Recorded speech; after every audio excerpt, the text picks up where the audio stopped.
Okay, alright. Update po tayo sa Kimpo ganap for today guys at iba pang showbiz ganap.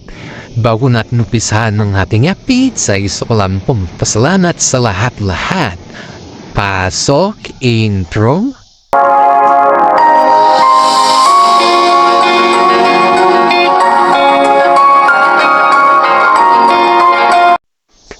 Okay, alright. Update na tayo sa Kimpo for today guys na kung saan po ay ang mga relatives po ni Paolo Avellino ay maraming mga nagsasabi na botong-boto sila kay Kim Chiu at kesa kay Sian Lim.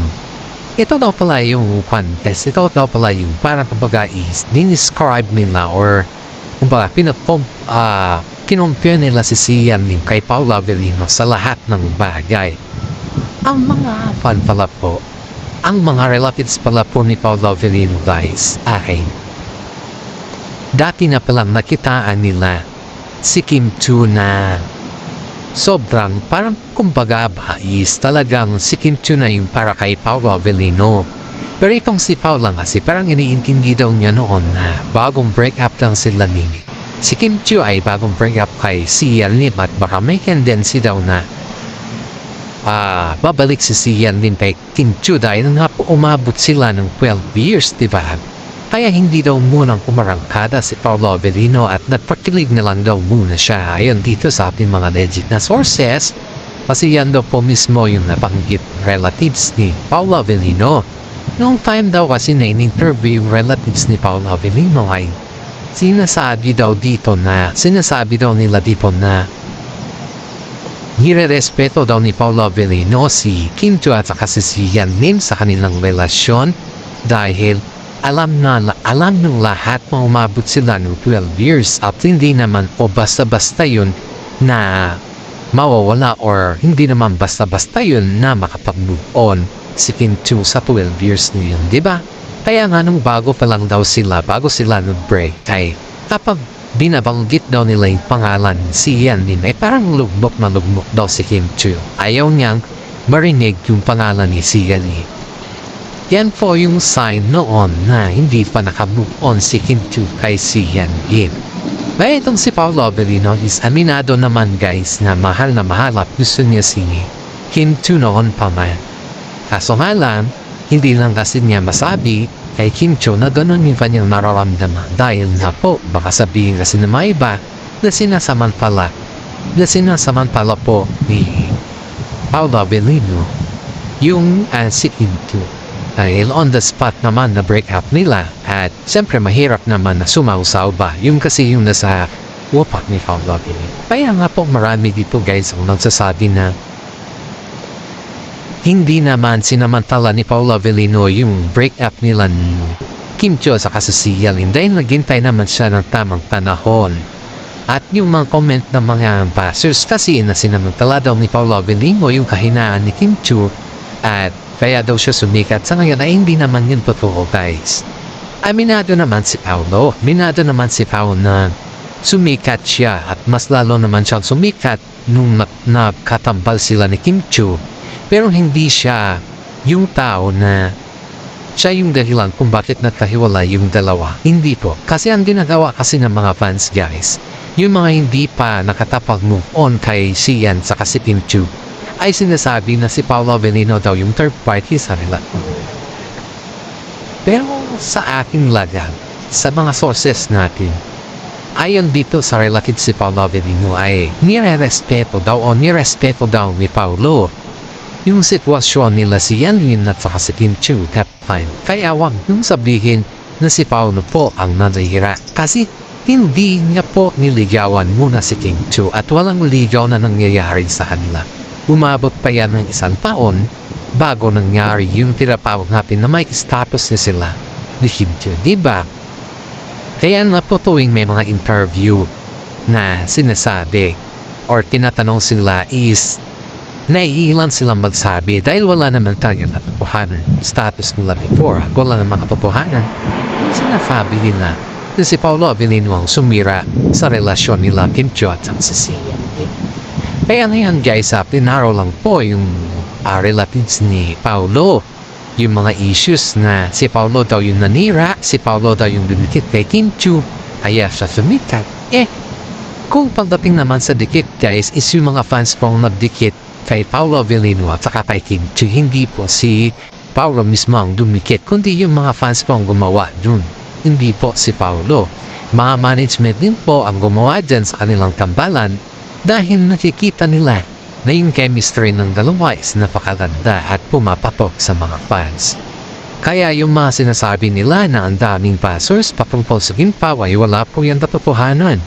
Kung minsan-minsan nga po, sila din yung gumagawa ng dahilan kung bakit medyo lumalayo ang Kim Pao sa kanila.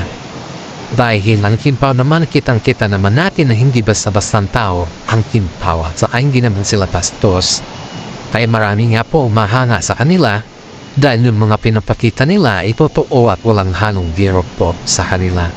Kaya sa mga fans po dyan na sumusubaybay sa kanila ay narinig naman natin kung ano yung explanation ng relative si Paolo patungkol dun sa mga issues niyon.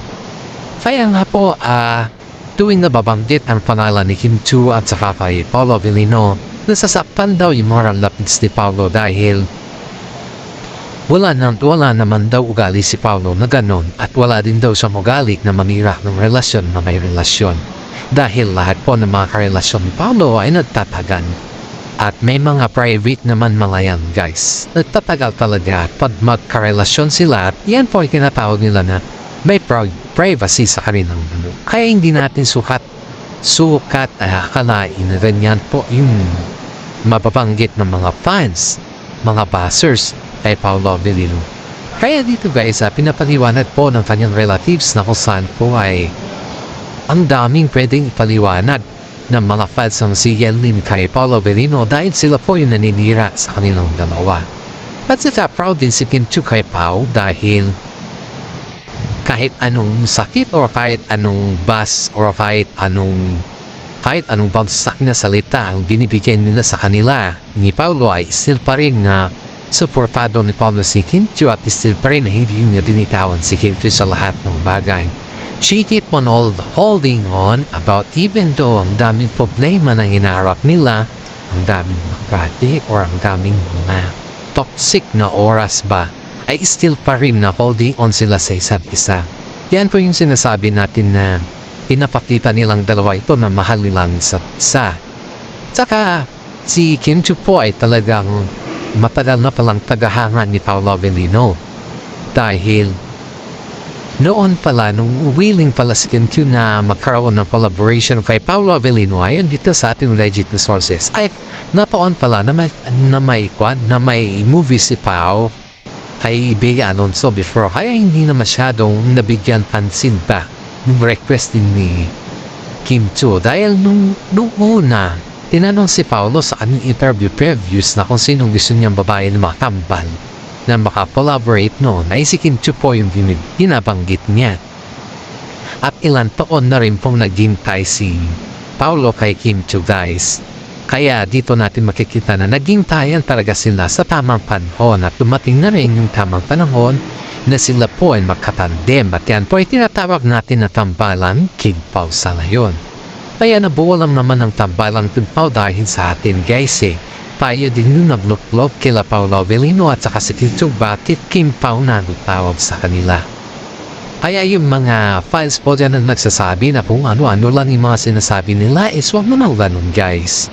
Dahil tayo din yung nagluklog sa Kim Pao at kung bakit sila po magkatambal at kung bakit po sila ay nagkaroon ng ganyang successful na buhay sa ngayon.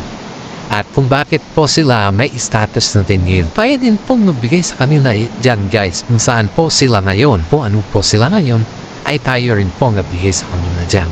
Sa mga senior citizen dyan guys, Happy New Year at alam kong atap na tayo sa ating mga updates for today. Sana naman po paki-subscribe at paki-like naman at share naman po yung ating YouTube channel dahil alam kong marami dito nag-aabang sa Kim Pao fans na updates.